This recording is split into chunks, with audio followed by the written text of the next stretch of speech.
Welcome to the ReaderHouse Roundtable, where authors from all walks of life come together to discuss the trials, tribulations, and triumphs of publishing their books. I'm your host, Corey Graham. Join us here every Friday night at 8 p.m. or listen anytime via podcast at Spotify, Apple Podcasts, Stitcher, TuneIn, and PodServe, to name just a few. The Author Roundtable is sponsored by ReaderHouse Online Bookstore, where the independent new authors come first. How can children be godly examples? Author Jo Pack answers that in her new book, Scooter Squirrel: Adventures Through the Ten Commandments. Jo is right here with me now at the ReaderHouse Author Roundtable. Jo, welcome to the show. Thank you for joining me. Thank you for having me. Can you tell me all about what you've written in Scooter Squirrel? Of course. Scooter Squirrel: Adventures Through the Ten Commandments is a charming, informative children's narrative. You know, Corey, there is so much hatred, disrespect, and chaos in our nation, which most likely began with taught behavior or uncorrected bad behaviors in our children. Scooter Squirrel's grandmother, who has a very loving, honest relationship with her girls, notices some bad behaviors developing and decides it's time to teach them God's 10 Commandments. Now, Scooter was born differently from all the other squirrels in that her tail has 7 different colors. Her grandmother explains what each color represents, how the number 7 is special in both of their lives, and what that number 7 means to God. After learning the 10 Commandments, the 4 of them form a circle, lifts their hands toward heaven as their grandmother prays a prayer, thanking God for the lessons learned, and asks God to use her granddaughters for his glory. Immediately after she finishes praying, the glory of the Lord filled the room, and the Spirit of the Lord fell upon them. The girls were changed and received special powers from the Lord to help in their service to God. What a wonderful story. Where did the idea for this come from? Well, I tell you, Scooter Squirrel was birthed in my spirit some 30 years ago. At the beginning of 2nd or 3rd grade, one of my son's projects was to write a short story. Squirrels were plentiful in our neighborhood, so we decided to write about a squirrel and name him Scooter. I don't know who came up with the name, but this time Scooter is a girl, and back then Scooter was a boy. Did you have an age range of children in mind when you wrote this? Maybe from birth, babies, because I know most people read to their babies. I know I did. On through middle school. Scooter Squirrel is such a cutie pie, and almost everyone loves an adventure. Plus, there are very colorful illustrations all through the book. Yeah, the illustrations are so important when it comes to children's books. What was that process like for you? Oh, the process was great. This is not my first time writing a book. So the process was great. I went with the same publishing company, Christian Faith, who've been wonderful throughout both of my publications. How long does it take you to write this and then format it for publishing, get the illustrations done, and have it released? Well, once I sat down and began working diligently on this project, it took me approximately 3 months to finish it. But the whole process, I would say, took maybe about 12 months. And do you have more on the way? Have you been thinking about more books to publish? Of course. This is not a one and done for Scooter and her 2 sisters. We're going to have more life lessons in the future to come. Fantastic. We're looking forward to that. Do you have any advice for the aspiring authors who are listening out there right now? Yes. Don't procrastinate, especially if an idea keeps coming in your spirit over and over. The enemy doesn't want us to do anything good. The hardest part is the starting point. Once you get past that, then it will flow. There's nothing like seeing the final product after a long time of working on it. And what did it feel like when you got that first copy in your hands? So much joy, so much joy. Like I had been working on a project near and dear to my heart to see it finally manifest into something awesome. I just looked at it and said, to God be the glory. It's awesome. Well, I encourage our listeners to check this out. The name of the book is Scooter Squirrel, Adventures Through the Ten Commandments. It's written by Joe Pack, and it's published by Christian Faith Publishing. You can find this everywhere that you shop for reading material, on Amazon, at Barnes & Noble, on iTunes, and traditional brick-and-mortar stores, too. Joe, thank you again for being here tonight. I had a great time learning about Scooter Squirrel. Looking forward to the adventures coming ahead, and really nice time chatting. Thank you. I had a good time also.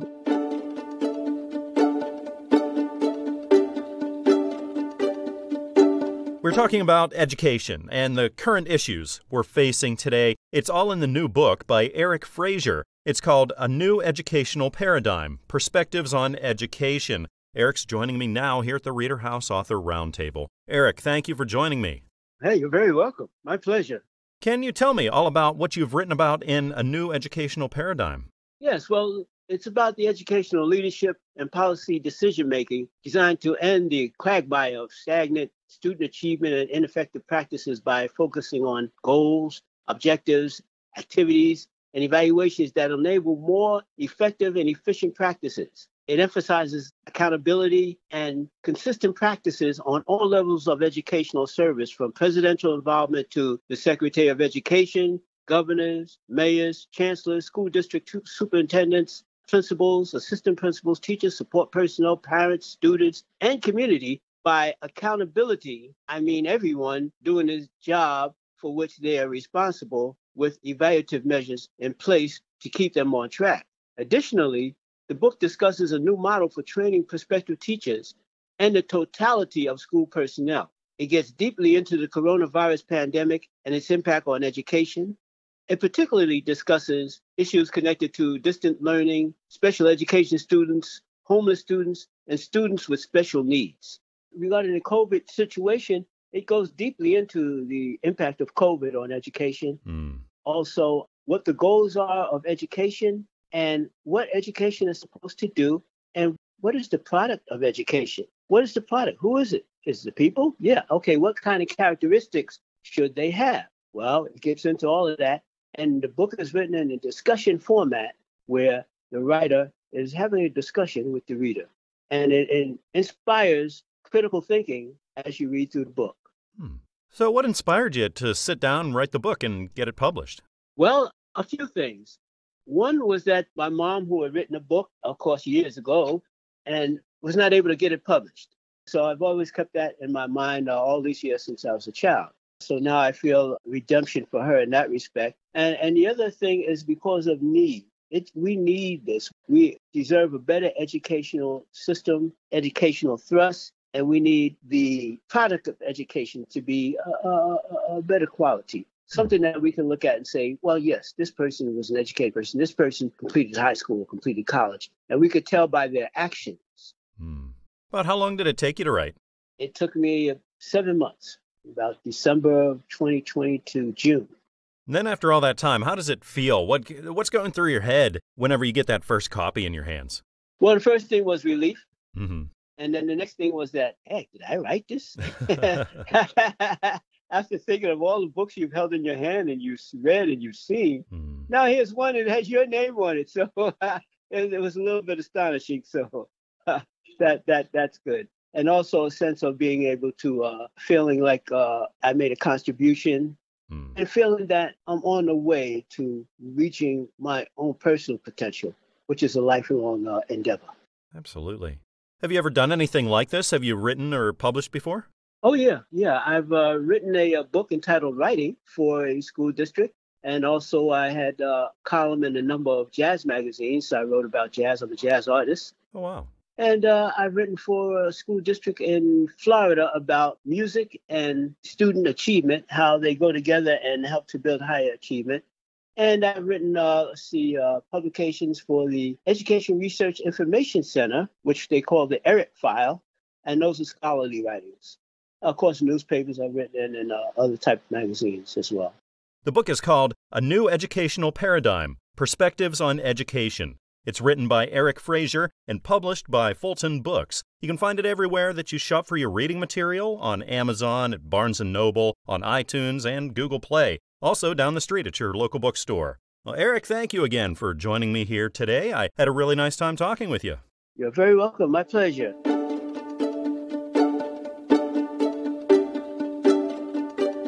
Sitting down with me now here at the ReaderHouse Author Roundtable is author Suzanne Williams. Suzanne, welcome to the show. Thank you so much for being here with me tonight. Well, thank you for inviting me. It's my pleasure. You've got a new book out right now. It's for children, and it's called Super Wendy. Could you tell me about it? Super Wendy is a story of a little girl, about 5 or 6, whose daddy says she's super. And she realizes that although she doesn't have super magical powers or extraordinary strength or anything, she and her friends can do things that are considered super. Children can do their part in the world, too. What gave you the inspiration to write this? Well, I wrote this 35 years ago for our little Wendy. She was such a delight, and I wrote a story just for her. Now, 35 years later, she said to me, "Mom, you should publish this story. It's cute. It's adorable." Aww. So I did. And I'm delighted that it has turned out as well as it has. Is this the first time you've written or published a book? Oh, absolutely. I had no idea I was ever going to publish anything. I'm sure you learned a lot being your first book published. What advice could you give to aspiring authors? Well, I'd say decide who your target audience is going to be, and then go. Just write and write and write, and rewrite. Because even with the illustrations in Super Wendy, I still had to go over and over and over. But in the end, the book wrote itself. Were the illustrations an easy part of the process, or were they challenging? Well, this is practically a picture book, and I am no artist, which means my publishers, Christian Faith Publishing, had people set up and they did the illustrations for me. As I chose what they put in, and I could say, nope, that I need this to look like this, or I need the house on the other side, or, I want her hair in ponytails, or anything like that. They were very, very helpful. I understand you've used a special font in this book. Could you tell me about that? Yes, I was looking for things that would be useful and helpful, and came across this Open Dyslexic, it's called. The font is generally available. It's created by Abelardo Gonzalez, and I hope I have his name right, but he created it to help dyslexic readers. So I'm hoping that someone who is dyslexic might find it a little bit easier to read. Oh, how fantastic. Now, would you have plans to maybe write another book? Well, we have a son, so maybe. Oftentimes when you're a writer, it also means you love to read. Would you call yourself an avid reader? I love to read. I don't get to read as much as I'd like, but I do. I love to read. I prefer historical fiction. I am not big on violence or maybe inappropriate language, but I love historical fiction and biographies. It says here Super Wendy is an early reader children's book, and you also said it was practically a picture book as well. So does that mean it can go from the earliest of readers and up? I think so. I think really the first few times that a reader, an adult, a big older sibling, whatever, I think after a few times of having the book read to a child, they will be able to read it back to the adults. Because there's so few words and there are so many clues in the illustrations. Now, I understand there are special things in this book, like the red bow that's worn by Super Wendy, and also the little dog I see on the cover. Could you go into those things? Well, little Super Wendy and her friends do a lot of good things. Like one day they are cleaning up in the park. Towards the end of the story, there's a storm on one night, and the next day she and her father and the neighbors across the street are cleaning up the trash from the storm and taking dead branches, and she is helping get a dog untangled from the pile of branches. The dog must have run away or something in the middle of the storm. So she cleans him up and loves on him. The name of the book is Super Wendy. It's published by Christian Faith Publishing, and it's written by Suzanne Williams. You can pick this up everywhere that you shop for books, on Amazon and Barnes & Noble, iTunes, and traditional brick-and-mortar stores. Well, Suzanne, thank you again for joining me tonight. I had a great time learning about Super Wendy. Looking forward to more from you. I just had a really nice time talking with you tonight. Thank you, Corey. I enjoyed the conversation.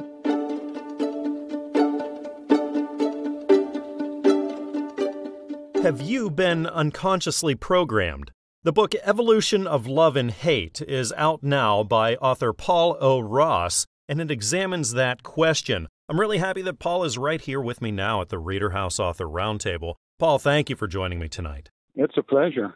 Can you tell me all about Evolution of Love and Hate? This book really is an essential for our daily lives today as we see what's happening. And I thought how best to communicate that, to convey that by other than focusing on the heart, which is really the issue in our society. When we look around, when we see what's happening, everything really goes right back to the state of our heart, the emotional, the spiritual side of us. And so that book really was birthed from that thought. Was there anything in particular that gave you the idea to write this and then pursue publishing? I really wanted to share this thought with you because, again, you're seeing things happening around us. And the past couple of years in our world and right here in our own society in the U.S., we can see things unfolding that are very concerning. And we ask ourselves, what is going on? And we scramble for solutions, attending conference and workshops and just trying to get an answer. And that tells us a lot because it shows us that humanity in general is seeking solutions. But I wanted to point to something deeper. And most of our solutions, unfortunately, are topical and not really addressing the core issue of what we see happening. And that really emanates from, again, the heart, our spiritual, emotional side, how we view things, how we look at life in total construct. What kinds of readers were you speaking to whenever you wrote this? I wanted to be an author that really focuses on bringing in all types of audience or addressing all types of audience. And though I'm deeply grounded in my faith as a Christian and a believer in Jesus Christ, I wanted to address even the non-believers. And so when I wrote the book, it was from that perspective that, I don't want somebody to pick the book up, start reading it in a couple of pages and said, oh, this guy is just a Christian, whatever, trying to promote Christian identity and put the book down. But I want a non-believer to be able to pick the book up and says, I am able to garner so much information from this book, even though I'm not a believer. And hopefully, my thoughts is maybe at the end of reading that book, they will be a believer. Have you ever taken anything on like this before? Have you written or published before this? This is my second book, and I have one book prior, and very similar in terms of addressing something that was deeply personal to me, looking at life and the surrounding issues and wanting to convey a message to the general public that, listen, life is really more than what we see on the surface. There's so much more layers that requires and needs to be dug in and researched before we can truly get to meaningful solutions. Well, congratulations on getting your second book out there. Have you had thoughts on maybe a third? I do. There's a lot of material and thoughts that I'm considering right now. One of the things that I'm hearing back from a lot of people who have already purchased and started reading this most recent book is they wish there were more to it. And asking me, is there a part two? They want more. And so that was encouraging because as a writer, you never want to bore people. You want to give them a message, but you don't want to do too much where you lose it. And so to get feedback that people are looking for more is good. And so that's where my thoughts are right now. For Evolution of Love and Hate, did that one take you a long time to write and put through the publishing process? I've spent about, I would say, a total of about 3 years, but technically that's about a year and a half because I did take a pause in there. I was relocating from out of state, and for several months I kind of put the material to the side. And once I was back in Colorado, I picked it up and started the process over again. And so in fairness, I would say I did put together a longer period of time in putting that book together. The name of the book is Evolution of Love and Hate. written by Paul O. Ross. It's published by Christian Faith Publishing, and you can find it everywhere that you shop for reading materials, on Amazon, at Barnes & Noble, on iTunes, and traditional brick-and-mortar stores. Paul, thank you again for joining me. I really enjoyed learning about evolution of love and hate and had a really nice time talking. Thank you so much. This was a great opportunity, and I appreciate the time.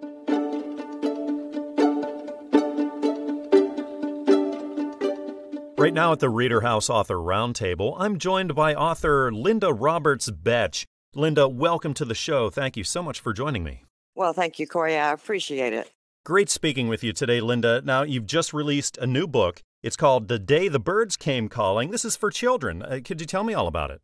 Sure. It's the story of an 8-year-old girl who discovers a bird nest hidden in a wreath on her front door. And typical of 8-year-old girls, she wants to keep this as a secret, but then she feels guilty and decides to bring her family in on what's happening with the birds. So basically, the family watches the bird's nest and what happens with the babies and feeding, and they incorporate her little brother into the activities because she feels like since she's the older sister, she should let her little brother help with everything. So the family watches and the kids go to school, talk to their teachers, and learn new terminology about birds and see the cycle of raising babies and learn terms related to that. I want the book to be informative and educational, so the family is very protective and respectful of wildlife, and so they do everything they can to avoid disturbing the birds. It's a cute story about the cycle, and I tried to also incorporate technologies. The family has a video camera, for example, in their doorbell, so the family gets engaged in watching the birds from their doorbell as well.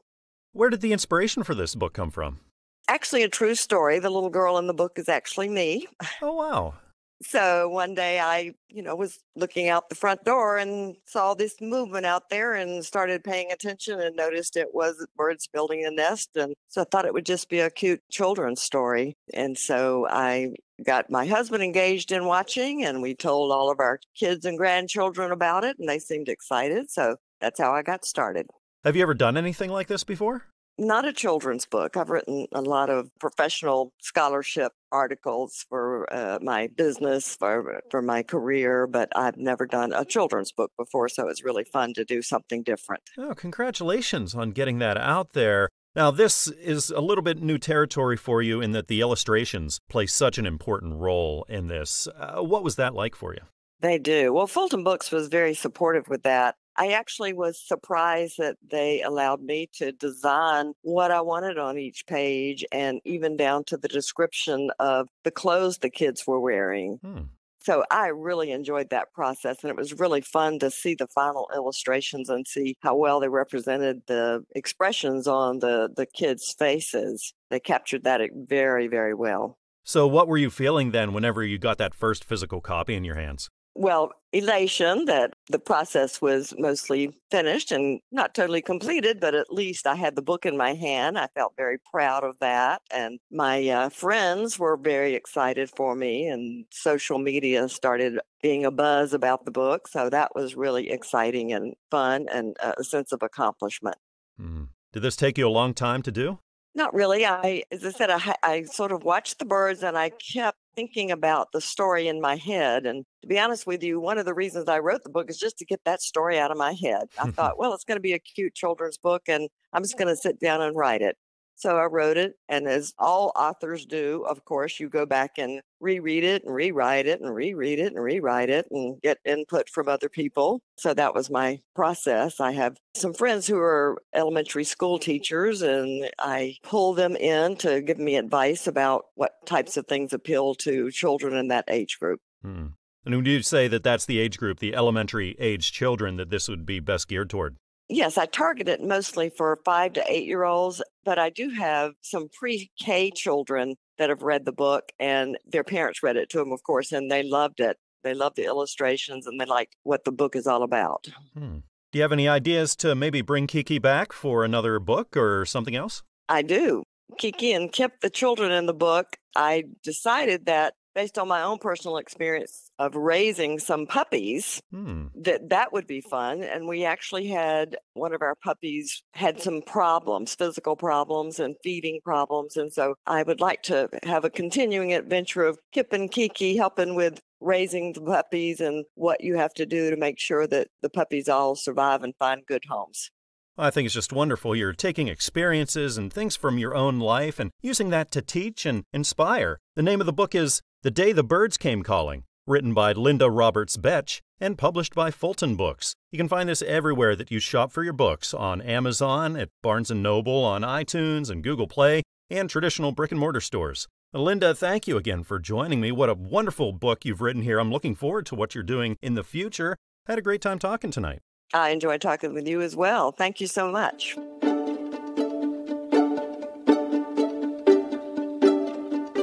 It's a book that says it could change your life and help you win your war. It's called Wisdom for the Trenches, God's Solutions for Life's Challenges. The author is Larry W. Poland, Ph.D., and he's sitting down here with me now at the ReaderHouse Author Roundtable. Larry, thank you for joining me tonight. Oh, it's fun to get to know you and hear more about what you do. Oh, well, it's going to be a lot of fun hearing about this book. Can you tell me all about Wisdom for the Trenches? Well, I'm a real fan as a follower of Jesus and a follower of the book. I'm a real fan of the book of Proverbs.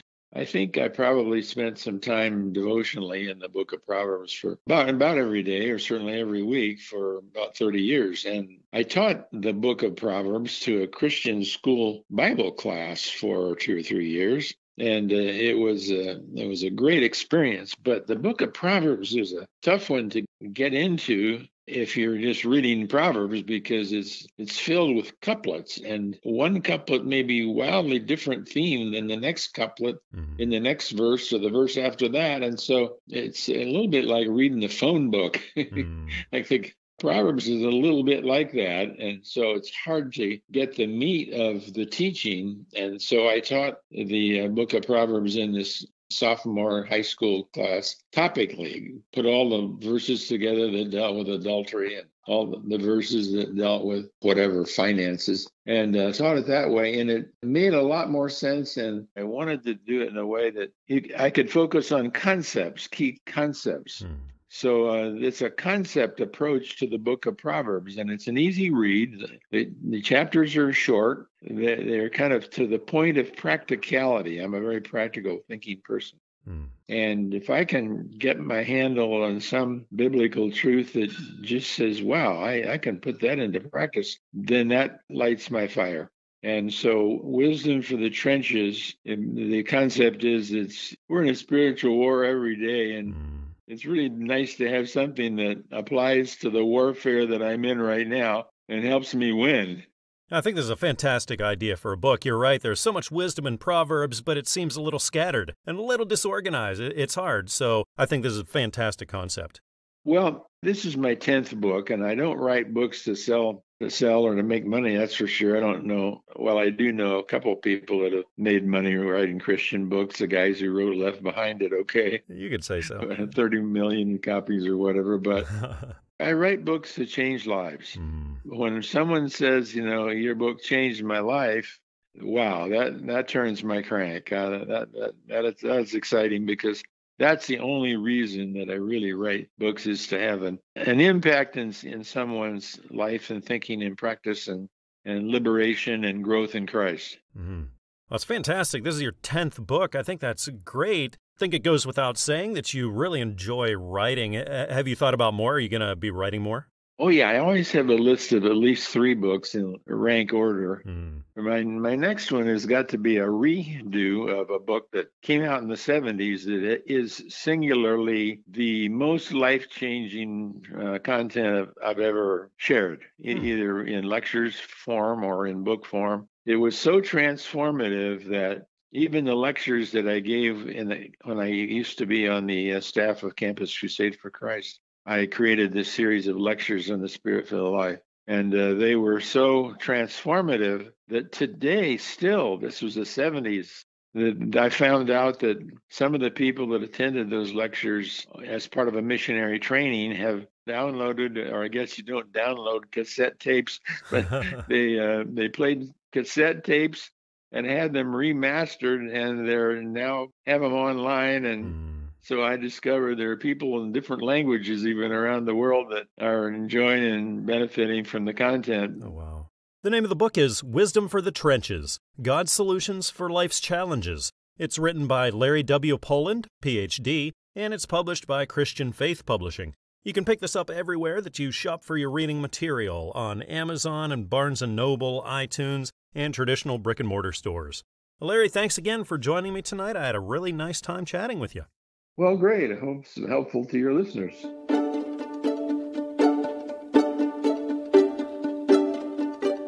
Right now I'm speaking with author Joyce M. Green here at the ReaderHouse Author Roundtable. Joyce, welcome to the show. Thank you for speaking with me tonight.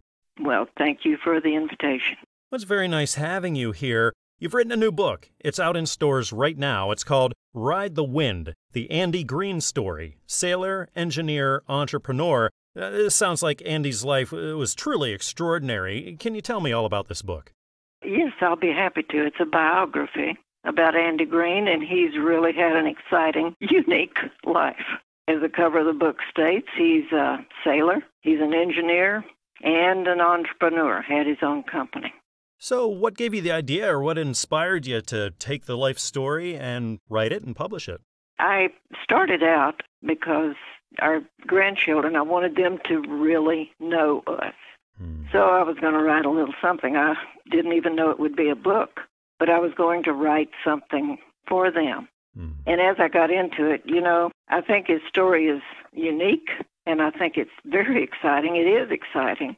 The things he likes are something everybody likes, and we've had ups and downs and blessings and tragedies and done a lot of traveling and met a lot of interesting people, and I just decided to let everybody know about that. How long were you working on this? About 3 months. Have you ever taken anything on like this before? What's your writing and publishing background like? Nothing. This is brand new for me. I'm sure you learned an awful lot. What was the toughest part of the process for you? I suppose the editing, which went on and on and on, but I'm glad that we went through that, and I hope we've gotten all of the errors and things out of the book.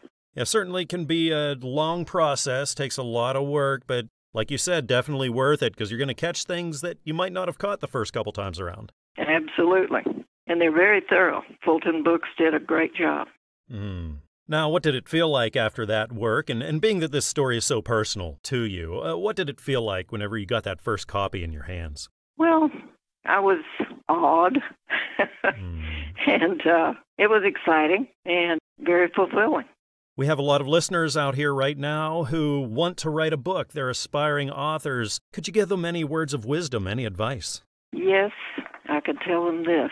You must have an inspiration, a subject, something that really turns you on, something you really want to write about. And then once you've gotten into it, you, as Andy says, you just keep on keeping on, because there are going to be obstacles and setbacks, but you got to have determination. Absolutely.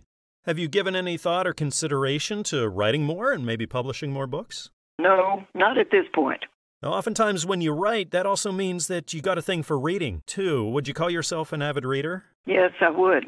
What sorts of reading do you find yourself going to? Well, I like just about every different genre. I like historical, adventure, mysteries, travel, religious, you name it. And I've read many, many things on, in all of those venues. That's fantastic that you're so diverse in everything that you're taking in. Now, you said you wrote this book primarily for your grandchildren so that they would know the story and so that they would have something. Were there people in your life who knew that you were writing this book? It's quite a big project to be taken on. So did you have people who could sort of encourage you and motivate you and sort of egg you along? Yes. We have, shall I say, a plethora of friends. Wow. Many of them are mentioned in the book, so of course I contacted them. As many of them, some of them are dead now. They're gone. They can't be contacted. But I did contact everyone I could who is in the book, and of course asked for their permission and what they thought about it, and they were all without exception, delighted to be included. So it made me feel very good. Oh, that's wonderful to hear. I encourage our listeners to check this book out. It's called Ride the Wind, the Andy Green Story, Sailor, Engineer, Entrepreneur. It's written by Joyce M. Green, and it's published by Fulton Books. You can find it everywhere that you shop for books, on Amazon, at Barnes & Noble, on iTunes, Google Play, and down the street at your local bookstore, too. Joyce, thanks again for coming on the show and telling me all about this book and about the significant life of Andy Green. I had a really nice time talking with you. Okay, and I enjoyed talking with you. Thank you for the invitation.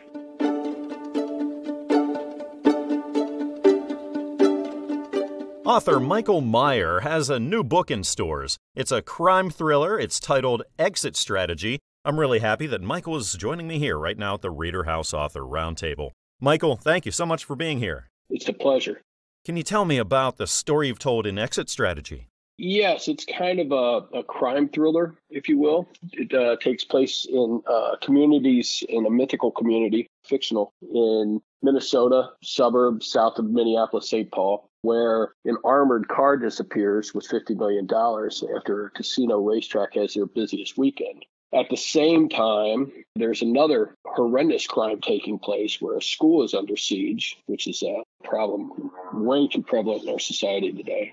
And it turns out that the two are somehow combined. And the FBI, who happen to be mostly ex-military, are now tracking this crime against the perpetrators who also happen to be ex-military. So it kind of delves into the psyche of people who serve and why they serve and some of these things and what results is, or what comes as a result of it. Super interesting. How did the idea for this come about? I always had something along a heist book in the back of my head, and so I wanted to do that. And then after being exposed to working in a casino racetrack environment, that seemed like a good setting, not this particular place, but, just in general. And so it just built from there. About how long were you working on it? Way too long. 5 years. So the 5 years I was working full time in the hospitality industry. And if you know anybody who works in the hospitality industry, it's not a 9-to-5 job. It's, right. 60, 70 hours a week, especially in management. So I tried to do, both at the same time. And I finally, during COVID, had the time to actually finish the one with the publisher, Exit Strategy, and then write the sequel. I was going to ask about that next. Is this your first time writing books, being that you already have this sequel? It is. This is the first, well, it's not my first published work so much as it's my first published manuscript. I've always written for the hospitality industry in terms of, I was in marketing, so I'd create websites, I'd create brochures and write that copy, a lot of copywriting. And then also requests for proposals for like baseball stadiums, football stadiums. Our company was in that business. And so I would work on a team to write the response to those proposals so that it could be 100, 200 pages long. So, and then published works in magazines for the industry here locally and nationally, successful meetings, magazines, stuff like that. Now, fiction writing can be a little bit of a different animal than the nonfiction. So when you went to write this, did you have it outlined from beginning to end? Did you know how you wanted everything to play out, or was it more exploring as you went? That's funny you ask that, because no, I did not. Okay, which is a crime, because it's exactly what you do when you're answering response to a proposal. No, I had this burning desire to do this story and just started writing it, and which was just horrendous. And then it took me 3 years to fix everything that was wrong.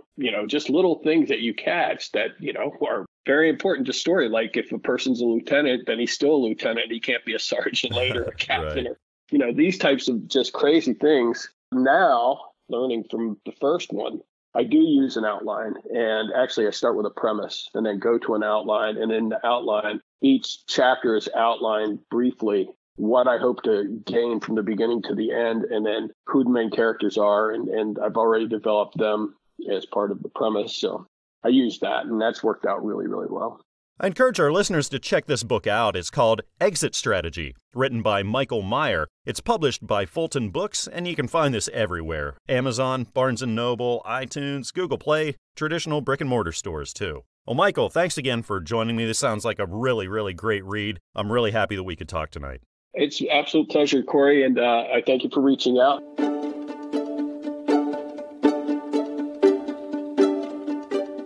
Kids love watching the clouds and using their imaginations.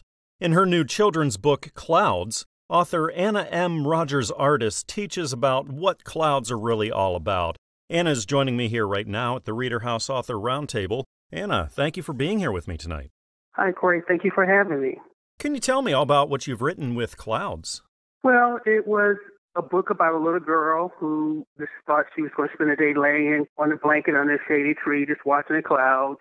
And as she started watching them, she realized there was more beyond the surface of the cloud. She started spotting different images in the clouds. And so that's basically what the book is all about. It's about looking beyond. The message is looking beyond the surface.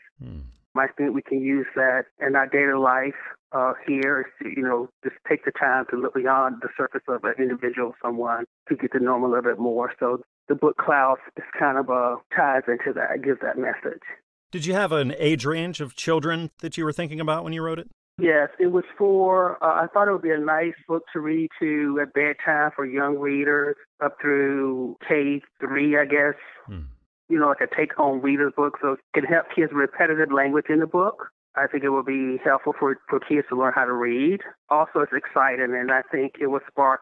I don't think a child will be able to walk outside and walk after reading a book without looking up at the sky and watching the clouds and seeing what they can spot in the clouds.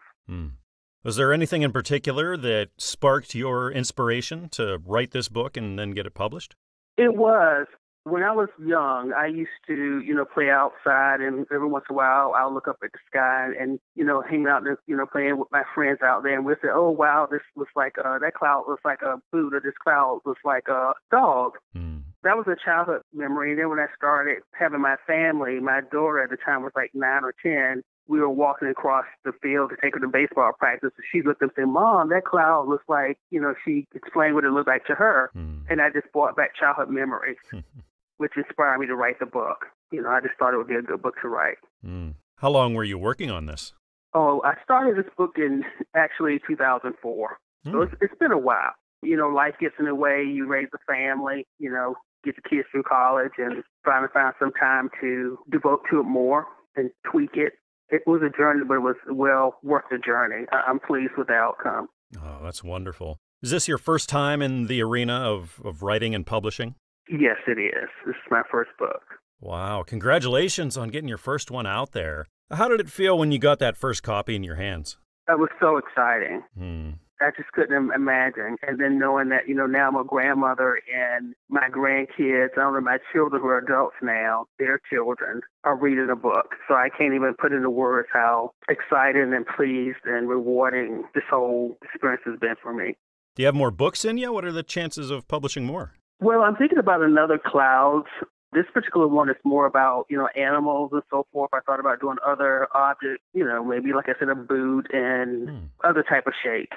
So it's a thought. It's in process right now. I'm working through the process right now. Big part of children's books is the illustrations. Can you tell me about that process?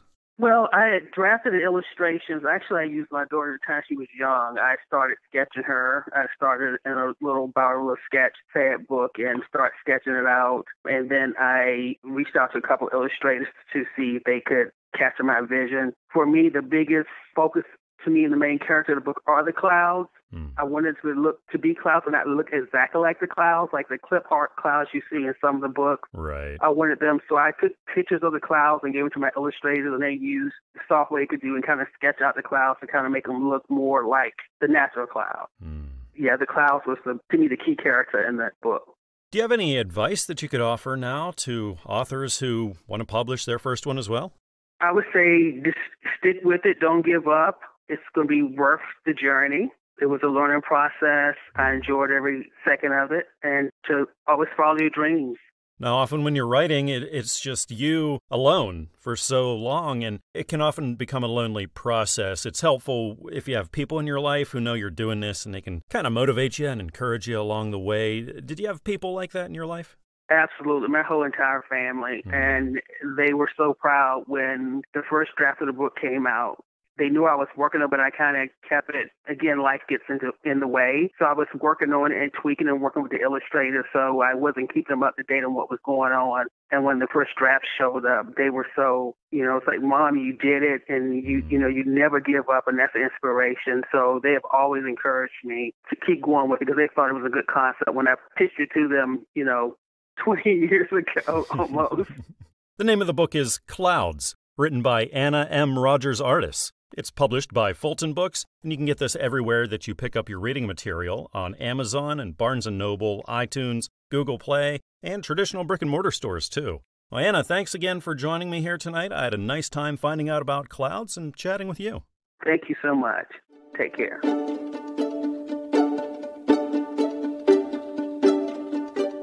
Well, I'd like to welcome here to the ReaderHouse Author Roundtable co-authors Karen and Taelor Ellenbecker. They wrote a new book. It's called My Pillow Has Wings, a true story of loss, love, and forgiveness. Ladies, thank you for joining me here tonight. Thank you for asking us. Yeah, thank you. Oh, it's my pleasure. So can one of you or both of you give me an overview of what the book's all about? So the book is essentially a story about when I was a young girl growing up and just like noticing that I was a lot different than other kids. It deals with big feelings, things like anxiety and empathy, and really it almost is like a guide for children, how to deal with those emotions. But it's kind of based after personal experiences that I went through when I was younger. It's also, the book is, as much as it is for the child who is being read to, it's also about the experiences and the feelings that it brings up in the person who's actually reading it. We realize that there are so many families out there that are dealing with loss of various different kinds, and we really wanted them to feel as if they weren't alone. And certainly for Taelor and I, it brought us closer. And there were so many times when Taelor, as a little girl, missed her mom, and she was having nightmares and feeling really sad. And so one day I just surprised her with bed sheets that looked like clouds and a pillowcase that resembled clouds. And when she went to bed that night, I said, Taelor, this is a magic pillow, and you can go and visit your mom wherever you are, and you can tell her where you are and that you love her. And I still remember Taelor saying, well, Nana, where would she be? And I said, she could be under an apple tree. She could be anywhere, but you can connect with her. And I think what we realized is that it's such a simple idea to just put your head on your pillow and be able to talk to someone you loved or talk to God and to feel that connection to someone. Oh, how wonderful. So how did the idea for this book come about? How did things happen? Wow. Well, Taelor was visiting me for Thanksgiving in 2018. And when she walked into the house, she was carrying this pillow and pillowcase. And I looked at it and I said, Taelor, that's really well used. And she said, it is, Nana. I ended up washing it in the dryer for her, and she ended up leaving it on her way back to Minneapolis. And when I called her and I told her, Taelor, you forgot your pillow, she said, Nana, I've never gone to bed without it. What will I do? And so I made a promise to her that I would get it to her the next day. And that morning when I was getting dressed and has been taking a shower, a voice literally came to me and said, everyone who has a loss and is missing someone that they love should have a pillow and a pillowcase. And so we started together a 501(c)(3). Oh, wow. And it's all history from there. It's just been a wonderful project. It's been so healing. So what was it like when it gets down to actually writing the book and putting it together, getting it ready for publication? You were working together on this. What was that like? For me, I'm naturally just so busy. I'm now raising my niece. So I've had more of like an outsider type of helping with my grandma. So she's done most of the heavy lifting here, but it's been a blast. I mean, I get to meet all these new people I've never met, and it's something that has such a strong message behind it. It's really nice to like draw in different people from different backgrounds and every different type of walk in life. And so we've got to hear other people's stories. We've got to share ours. I don't know too much about like the actual publication of everything. My grandma handles that, but more or less, like I've had a blast doing it, and it's really fun to just be able to share my story and meet new people and kind of get to see all the drawings and whatnot. It's super fun. The name of the book is My Pillow Has Wings, a true story of loss, love, and forgiveness, co-written by Karen and Taelor Ellenbecker, and is published by Christian Faith Publishing. You can find this everywhere that you shop for books: Barnes & Noble, iTunes, Amazon, traditional brick-and-mortar stores. Well, Karen and Taelor, it was truly a blessing talking with you today. I was blessed myself learning about how you're reaching out and helping people and doing all kinds of things to get the message out there. So I had a really nice time talking with you both tonight. Thank you for being here. Thank you so much for inviting us. Thank you. Have a great day. We hope you enjoyed this edition of the ReaderHouse Author Roundtable, where authors from all walks of life come together to discuss the trials, tribulations, and triumphs of publishing their books. We hope to see you back here every Friday night at 8 p.m. or listen anytime via podcast at Spotify, Apple Podcasts, Stitcher, TuneIn, and PodServe, to name just a few. The Author Roundtable is sponsored by ReaderHouse Online Bookstore, where independent new authors come first.